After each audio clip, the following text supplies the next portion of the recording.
You know, when you fall in love with somebody, right?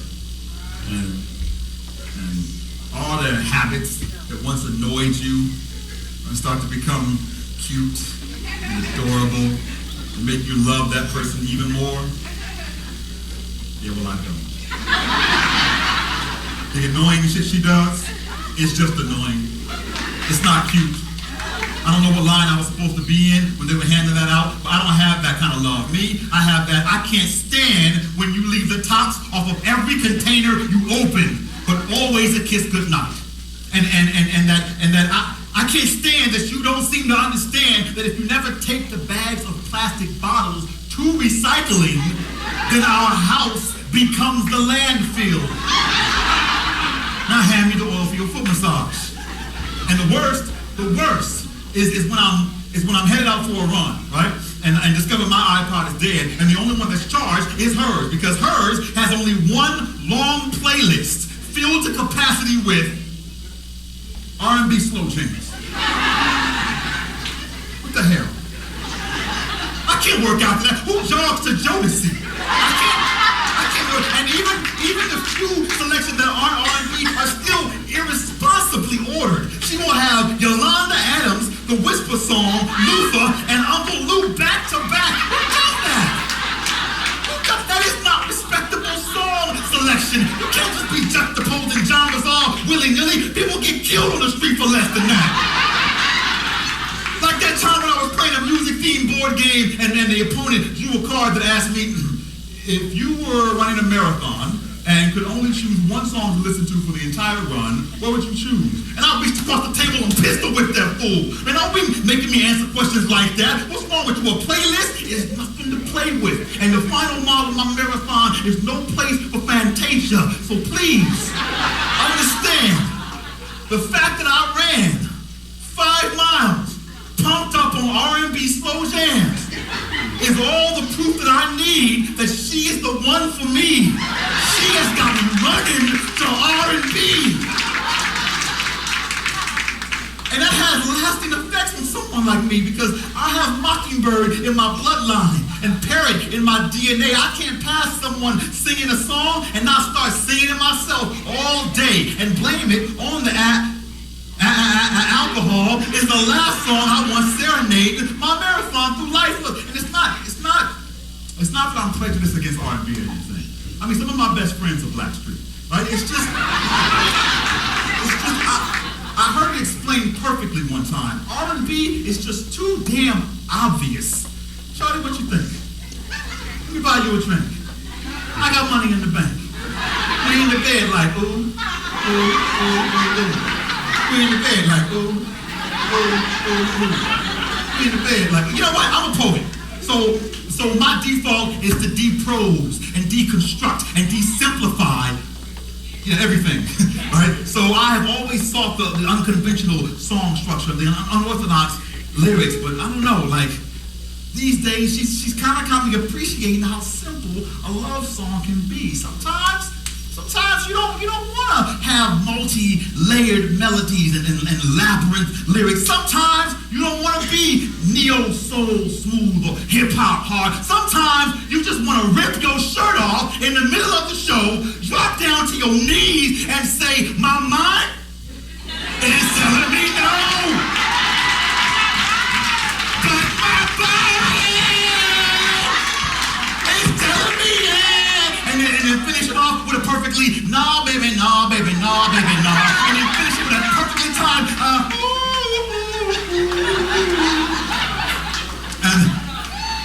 And I gotta admit, I'm not mad at a conventional song structure, with a high note that I can count on coming, because I've been in this race so long that for a while, hell, I lost sight of why I was even running. I mean, I know I started off chasing love, right? We all do. Somewhere along the course, love and I had a falling out, got in a vicious street fight over a girl, of course. And, I got my ass kicked. But it's just because I made the mistake of thinking that we were fighting fair, right? But love fights dirty, dude, right? It fights grimy, right? Called me when I wasn't looking, peeled back, and knocked my sweet tooth clean out. And yet, as it turns out, that particular sweet tooth had a terrible cavity that would have infected my entire amorous system and eventually led to heart disease. So I guess God knew what he was doing when I called out to him in pain and asked what to do about this lost tooth, and he said, sleep on it. And I woke up the next morning to find this shiny new dime under my pillow. So y'all might have to pardon me if I believe in fairies and write fairy tales, but I'm trying to put some happily back in my ever after. Ever since love walked away saying, don't hold your breath. Shit, I've been filling my lungs with a broken exhale stash, waiting for some 5'7" hazel-eyed gasp to come strolling into my life and take my breath away. If love hurts, I'll take her deep tissue version any day. She's got me running to R and B. And now I just want to take my shirt off on stage for her. I don't really have an R&B body yet. I got more of a classical celloist body. You know? Not that cellists are unsexy, you just never see them with their shirt off, right? And I want to give her all my money. And I'm a romantic, so I realize that this is not the first time that I've said that to a woman, but it's the first time I've had money, so it means more now. And I want to take a day trip up to heaven and give God a pound and tell him I am grateful that she finds me funny, because her laugh, it is my favorite thing. And her smile is my masterpiece. I gotta admit something, y'all. When we kiss, I peek. I do, I peek, you know, just to see her lips crescent as mine pull away. I asked her why she smiled so when we kissed one day, and she looked at me quizzically and said, because you make me happy. Because you make me happy. How wonderfully simple this R&B of hers is. No belabored messages, no Byzantine melodies, just a beautiful metaphor and simple, accessible lyrics that say happy, and that's new for me. You know, but new is the new used to for me, because I love now different than I used to. You see, I used to want to run through the airport after her, catch her at the gate in the nick of time, and drop to my knees screaming, don't leave me, girl! Now, I want to run through the airport with her, catch our flight in the nick of time, and let her take me away. I used to want to serenade her outside her window with a boombox until the neighbors shouted from their windows and the cops were called. Now, I just want to churn out slow jams with her inside her apartment until the neighbors bang on their walls and the fire department is called, and we catch an arson charge from harnessing our heat by laying kindling on these combustible bed sheets, so that each time we sweat kerosene from dilated pores, we cinder each other to the core and then collapse on the sheets that still spasm, watching our phoenix rise towards the dangling wires of the smoke detector from which we were wise enough to remove the batteries.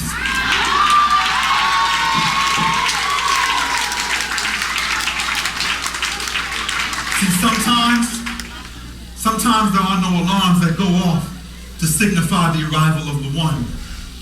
No angels that sing, nor trumpets that blare. Sometimes, well, I guess that's because sometimes the one ain't really the one. You know, I have called someone the one before and been wrong twice before. So to be accurate, she is the three.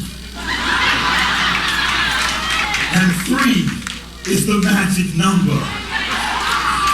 She is my rule of three and my 3 squares a day. She's the charm in my third time who stole my heart like third base. The 3 apples of my third eye that's got me looking past love at first sight. Cause now I want love at last sight, love at last kiss, love at 112th fight, love at dying wish on that 30,000th night, on that 26th mile that I'm certain I'll reach, because she has got me running to R&B, and she got me falling asleep with her further. She got me falling in love with her each time I watch her sleep. And not just because she's lying there all peaceful and quiet, so beautifully quiet, not asking me incessant question after insignificant question about some TV show I'm clearly trying to watch that she's only halfway paying attention to, and she window shops online for shoes or anything like that. But because my vision of our future is not nearsighted. So when I close my eyes and I open my face, I see me treating her to turkey burgers at a cafe with my senior citizen discount card.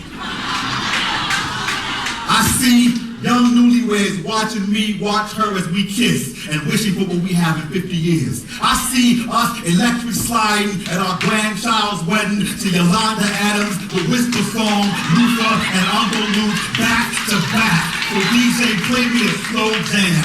Her pulse on the lyrics to my favorite song. I know her by heart, and y'all can feel free to sing along because you probably know her too. Like soft breezes, in quiet spaces. You know her. If you know towels warm from the dryer against wet skin, and dreams worth forcing yourself back to sleep for. And you know her. If you have ever licked the sugar from the rim of a strawberry daiquiri, or danced with abandon for no reason with no music, or found your way through darkness to a destination you didn't even know you had, then you most certainly know her. My nightlight, my tech support, my second helping of dessert, less red bone and more red velvet, more red velvet cupcake, more red gluten-free vegan red velvet cupcake that tastes better than the regular version. She is my healthy comfort food. The agave sweetened chaser to my hard pills to swallow. I drink of her like pineapple juice, and she brings out my sweetness. And I clearly am in this for the long haul because her thighs alone are a lifetime commitment. Her curves are a full-time project, and I am powerless against her butterfly effect.